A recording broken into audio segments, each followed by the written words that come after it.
Social media पे कुछ वाइज़ीन की तकरीरें गर्दिश कर रही है, आप भी देखें।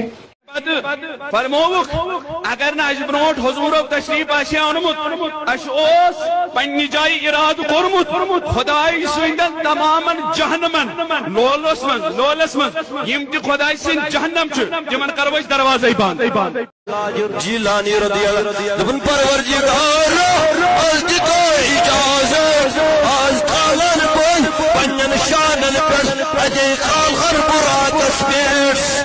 मुझे इनके बारे में कुछ नहीं कहना, यहाँ बोले भी क्या।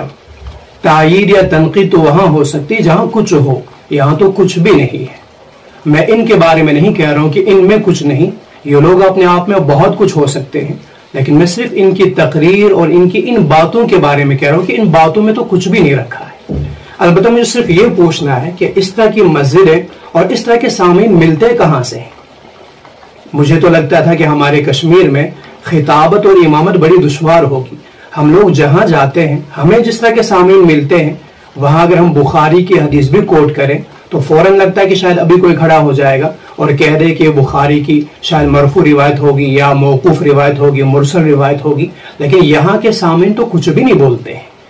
हकीकत में कह दीजिए वो सिमा का हक इन्हीं के सामीन अदा करते हैं जो सिर्फ सुनते हैं और इस तरह की बातों पर भी, जो बातें न कुरान है, न हदीस है, न आसार सहाबा है, न किसी इमाम का कौल है, बल्कि जिन बुजुर्गों के बारे में कहा जा रहा है वो बुजुर्ग भी अगर इन बातों को सुने वो भी तजब्जुब में होंगे कि किस शाह जीलान की बात हो रही है, ये हमारे बारे में हो रही है, किसी और के बारे में हो रही है। लेकिन इनके सामीन इस तरह की बातों पर भी दाद दे रहे होते हैं, सुबहान अल्लाह, अल्हम्दुलिल्लाह।